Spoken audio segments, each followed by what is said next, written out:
کہیں کہ ہمارا رب اللہ ہے، پھر اس پر جم جائیں، ان پر فرشتوں کا نزول ہوتا ہے، نہ کوئی غم کرو نہ خوف، خوشیاں مناؤ جنت کی جس کا تم سے وعدہ کیا گیا تھا۔ اللہ کی ربوبیت پر اطمینان جب انسان کو ہو جاتا ہے، میرا رب اللہ ہے، ربی اللہ، انسان کے لیے نہ کوئی کھٹکا، نہ کوئی خطرہ، نہ کوئی خوف، نہ کوئی حزن۔ جو کچھ ہو رہا ہے کس کے اذن سے ہو رہا ہے؟ اللہ کے اذن سے۔ اللہ کے اذن کے بغیر پتا تک نہیں ہلتا۔ یہ کوئی اندھا بہرا مادہ نہیں ہے جس سے مجھے کوئی خوف ہو۔ اندھا بھینسا چلا رہا ہو اس سے تو ڈرنے کا ہر انسان کو ڈرنا چاہیے، نہ معلوم کس کو ٹکر مار دے، لیکن نہیں، اس کائنات کو چلانے والا ایک سمیع و بصیر خدا ہے۔ وہ جو میرا دوست ہے، میرا ولی ہے، اللہ ولی الذین آمنوا یخرجہم من الظلمات الی النور، اللہ اہل ایمان کا ولی ہے، ساتھی ہے، پشت پناہ ہے، مددگار ہے، حمایتی ہے۔ بتائیے جسے یقین ہو جائے کہ اللہ میرا مددگار، اللہ میرا محافظ، اللہ میرا پشت پناہ، اللہ میرا حمایتی، اس کے لیے کوئی خوف ہوگا؟ اس سے کوئی ڈر ہوگا؟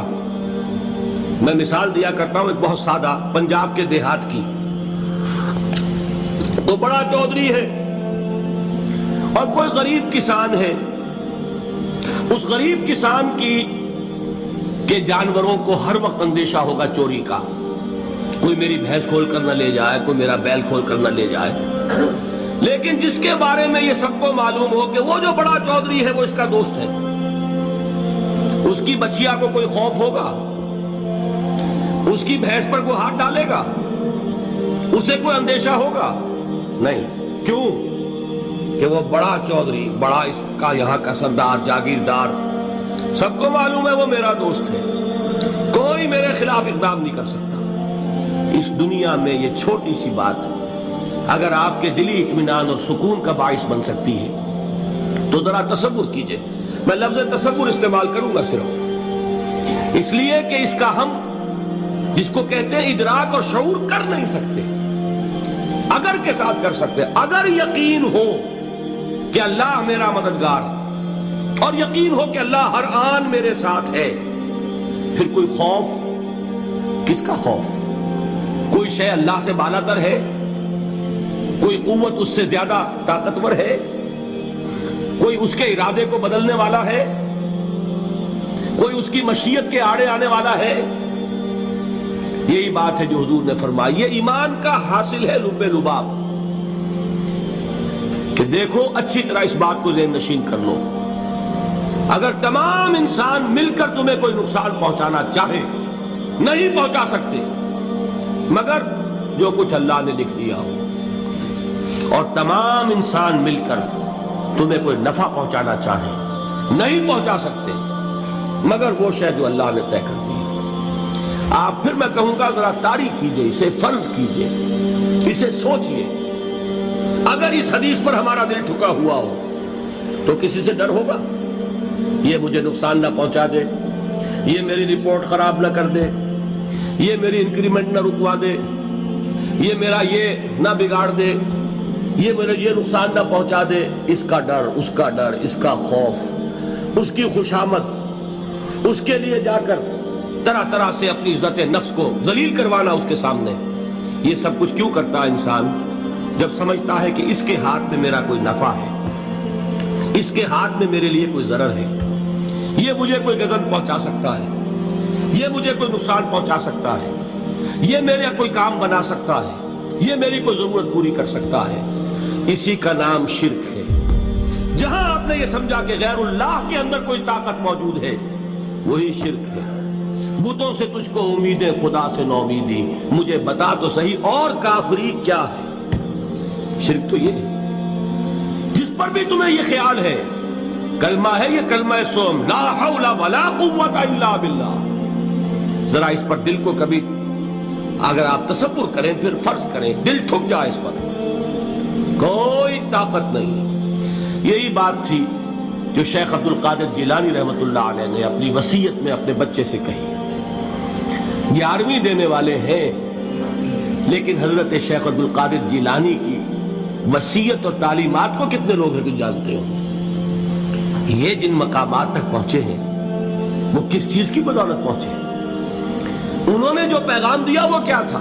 اے میرے بچے، جس طریقے سے قرآن مجید میں حضرت لقمان کی نصیحتیں جو ہے نقل کر دی گئی ہیں، میں یہ عرض کروں گا بالفرض اگر قرآن حضرت عبد القادر جیلانی کے بعد نازل ہوا ہوتا تو شیخ عبد القادر کی یہ نصیحتیں بھی قرآن میں درج ہوتی. اتنی اونچی نصیحتیں ہیں. اے میرے بچے، اس حقیقت کو ذہن نشین کر لے، لا فاعل فی الحقیقت ولا مؤثر الا اللہ. اس کائنات میں نہ کوئی فاعل حقیقی ہے نہ مؤثر حقیقی ہے سوائے اللہ. کسی شے میں کوئی تاثیر نہیں اگر اللہ نہ چاہے. آگ جلا نہیں سکتی اگر اللہ نہ چاہے. پانی ڈبو نہیں سکتا اگر اللہ نہ چاہے. زہر ہلاک نہیں کر سکتا اگر اللہ نہ چاہے. کوئی چیز فائدہ نہیں پہنچا سکتی اگر اللہ نہ چاہے. تو در در پہ کیوں سر جھکاتے ہو؟ در در پر کیوں جبیں سائی کرتے ہو؟ سب کے سامنے کیوں ہاتھ پھیلاتے ہو؟ ایک اللہ سے مانگو. ایک اللہ کے سامنے زمین پر اپنی جبین رکھو. لا فاعل فی الحقیقت ولا مؤثر الا اللہ. نظر آتا ہے ہمیں کہ پانی پیاس بجھا دیتا ہے. پیاس بجھانے کی صلاحیت پانی میں نہیں ہے، اللہ کے اذن سے. کھانا بھوک مٹا دیتا ہے. بھوک مٹانے کی صلاحیت کھانے میں نہیں ہے، اذن رب میں. دیکھیے یہی یقین تھا. حضرت موسیٰ علیہ السلام کا واقعہ یاد کیجئے. سامنے سمندر آ گیا ہے. قوم دیکھتی ہے پیچھے کہ گرد و غبار کا طوفان ہے. معلوم ہوا کہ فرعون اپنے لشکر سمیت آ گیا. لشکر جب چلتا تھا تیز رفتاری کے ساتھ تو گرد و غبار کا جو طوفان اٹھتا تھا اس کا تصور کیجیے. اور لمحہ بلمحہ وہ قریب آ رہا ہے. پوری قوم نے کیا کہا؟ اے موسیٰ انا لمدرکون. اے موسیٰ ہم کو پکڑے گئے. قرآن مجید میں تو یہاں وہ باتیں نہیں لکھی ہے، لیکن تورات میں یہ درج ہے کہ بنی اسرائیل جھگڑنے لگے، دست و گریبان ہو گئے موسیٰ کے ساتھ. موسیٰ ہمیں یہاں مروایا لا کر، اس سے تو ہم ہی بہتر تھے. وہاں کھانے کو ملتا تھا، زندگی تو تھی. بیگار ہم کر رہے تھے، موت تو نہیں تھی. اب جو کچھ ہوگا اس کا تصور کرو، جس طریقے سے ہمارے ٹکڑے اڑائے جائیں گے. تو لڑ رہے ہیں حضرت موسیٰ علیہ السلام سے. یہ تورات کی تفصیل ہے. قرآن میں صرف اتنا آیا ہے، پریشان ہو کر انہوں نے کہا انا لمدرکون. موسیٰ ہم تو پکڑے گئے. اس وقت موسیٰ کا جواب کیا ہے؟ کلا ان معی ربی سیہدین. نہیں، میرے ساتھ میرا رب ہے، وہ راستہ دے گا. بتائیے کہاں راستہ نظر آ رہا ہے؟ یہ ہے ایمان بالغیب. راستہ نظر نہ آئے تب اللہ پر یقین ایمان ہے. جیب میں پیسے ہوں اور تب دل کو اطمینان ہے تو ایمان کس پر ہوا؟ پیسے پر، اللہ پر نہیں. جب وسائل و ذرائع نہ ہو اور پھر یقین ہو کہ اللہ مسبب الاسباب ہے، وہ اسباب کا پابند نہیں ہے، وہ اسباب کا محتاج نہیں ہے، اسباب اس کے محتاج ہے. اگر یہ یقین ہے تو اللہ پر ایمان ہے. یہ نہیں ہے تو تمہارا ایمان اسباب پر ہے، وسائل پر ہے، ذرائع پر ہے، مادیات پر ہے، اللہ پر نہیں. اس وقت کہاں راستہ تھا؟ کوئی راستہ تھا؟ سمندر ہے اور ادھر سے لشکر آ گیا ہے. کلا ان معی ربی سیہدین. اب دیکھیے ایمان کہہ دینا آسان ہے، ہوا معکم اینما کنتم. جہاں کہیں بھی تم ہوتے ہو اللہ تمہارے ساتھ ہوتا ہے. لیکن اس کا یقین قائم ہو جائے تو زمین و آسمان کا فرق واقع ہے.